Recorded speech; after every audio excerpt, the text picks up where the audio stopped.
विश्व में आखिर इतनी गरीबी क्यों है? जिसके पास किसी से कम पैसा होता है वो गरीब होता है, या जो अपनी रोज़मर्रा की ज़रूरत को पूरी नहीं कर पाता वो गरीब होता है? हम उन गरीब लोगों की बात कर रहे हैं जिनके पास इतने पैसे भी नहीं हैं कि वह अपना 2 टाइम का पेट भर सके।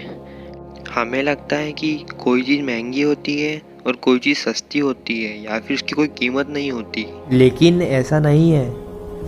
यही विचार हम आपके मन से हटाना चाहते। उदाहरण से समझते हैं, अगर आप किसी जंगल में फंस गए हैं और वहाँ आप बहुत दिनों से भूखे हैं और आपको कोई ढूंढ ले, इसकी उम्मीद भी बहुत कम है। ऐसी स्थिति में आप भूखे भी हैं, और यदि आपको अगर कोई 1 किलो आम दे या फिर बहुत सारे रुपए, पैसे, सोने की चीज़ें दे जिनकी कीमत लाखों में है, वो आम मुश्किल से 100 रुपए के होंगे, लेकिन हम आम ही लेंगे क्योंकि नोट खाकर हमारी भूख नहीं मिटेगी, या फिर हीरा, सोना, इन्हें खाकर भी हमारी भूख नहीं मिटेगी। अगर आप ऐसा नहीं करेंगे तो आप कुछ ही दिनों में मर जाएंगे। असल में इस स्थिति में वो आम 100 रुपए के है ही नहीं, वो अमूल्य है जो आपकी जान बचा सकते हैं। इससे पता चलता है कि कीमत चीज़ों की नहीं, उन स्थितियों की होती है जिनमें हमें उनकी आवश्यकता होती है। अब हम किसी बहुत महंगी चीज़ की बात करते हैं, जैसे कि हीरा।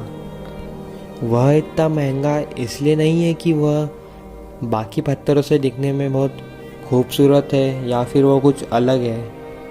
असल बात तो यह है कि उसकी मात्रा कम है, यानी उसकी क्वांटिटी बहुत कम है। अगर वो हर जगह होते, यानी रोड पर पत्थरों की तरह बिखरे होते, तो उनकी भी कोई कीमत नहीं होती। अब हम यह बात करते हैं कि दुनिया में इतनी गरीबी क्यों है।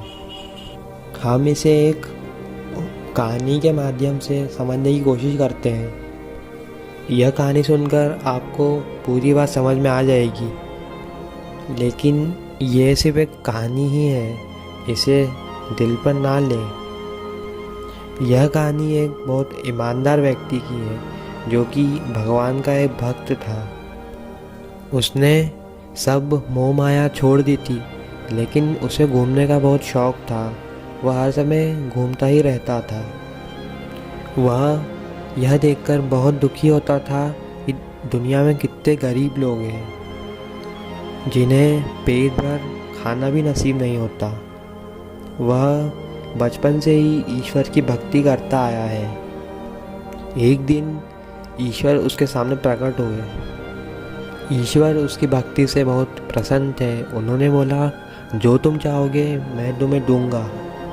वह ईमानदार व्यक्ति बहुत खुश हो गया, क्योंकि उसने मोह माया का त्याग कर दिया था, इसलिए उसे अपने लिए कुछ नहीं चाहिए था।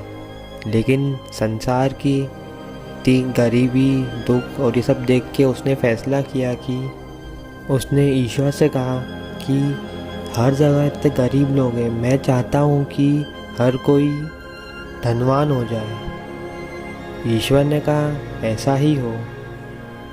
उसी वक्त से संसार के हर व्यक्ति के पास बहुत पैसा आ गया। जो पहले गरीब थे वो भी अब अमीर हो चुके थे। जो लोग नौकरी करते थे अब वो भी बहुत अमीर हो चुके थे, और उनके पास बहुत पैसा था, इसलिए उन्हें अब नौकरी करने की कोई ज़रूरत नहीं थी। तो उन्होंने अपनी नौकरी छोड़ दी, अब कोई काम पर नहीं जा रहा था।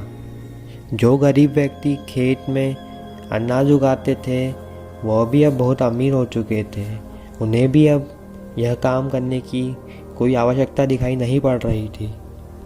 हर किसी के पास समान धन आ चुका था। धीरे धीरे समय बीतता गया। पहले तो सब बहुत खुश लग रहे थे, लेकिन धीरे धीरे अनाज की कमी के कारण लोग भूखे मरने लगे और उनका वो पैसा किसी काम का ना रहा। दुनिया की ऐसी स्थिति देख वह ईमानदार व्यक्ति समझ गया और ईश्वर से प्रार्थना करने लगा और सोचने लगा, ये मैंने क्या कर दिया। वह पश्चाताप करने लगा। जैसे ही उसने अपनी गलती मानी, सब पहले जैसा हो गया और वह व्यक्ति समझ गया ये सब ईश्वर की माया थी, उसे समझाने के लिए कि विश्व में संतुलन बनाए रखने के लिए यह आवश्यक है। लेकिन इसका मतलब यह नहीं है कि जो गरीब है वह हमेशा गरीब ही रहेगा। कोई भी अपनी मेहनत से अमीर बन सकता है और कोई अपनी लापरवाही से वापस धनहीन हो सकता है। यह सब आपकी मेहनत और आपके इरादों पर निर्भर करता है। इसलिए हमें तो केवल अपना काम मन लगा कर करना चाहिए, बाकी ईश्वर पे छोड़ देना चाहिए। वैसे तो मूल रूप से सब एक ही है, लेकिन फिर भी ईश्वर ने बाहरी तौर पर सबको अलग अलग बनाया है। फिर भी अपनी मेहनत से कोई भी अमीर बन सकता है, इसमें कोई दो राय नहीं। एक बात और कि पैसों की अमीरी तो एक अलग बात है, लेकिन अगर हम मन से अमीर होंगे तो हमें ईश्वर नाम का धन अवश्य प्राप्त होगा, जो कि सबसे ज़्यादा आवश्यक है, जिसलिए ही हम इस दुनिया में आए हैं। आपके मन में कभी ना कभी तो यह आया ही होगा कि आखिर हम यहाँ हैं ही क्यों, हमारा कुछ काम क्या है। जिस वजह से हम यहाँ हैं वही हमारे जीवन का सबसे महत्वपूर्ण काम होगा। असल में जीवन का ऐसा कोई महत्वपूर्ण काम है ही नहीं, फिर भी हम यहाँ सिर्फ इसीलिए हैं क्योंकि हम अभी तक खुद को जान ही नहीं पाए कि आखिर हम हैं क्या। खुद को जानना ही एकमात्र ऐसा काम है जिससे हम हर चीज़ को जान सकते हैं। तो हमें हमेशा यह प्रयास करना चाहिए कि हम अवेयर रहें और खुद के अंदर झांकते रहें। हम जो भी कर रहे हैं उसे देखते रहें और आगे आने वाली वीडियोस में हम इसके बारे में बात करते ही रहेंगे।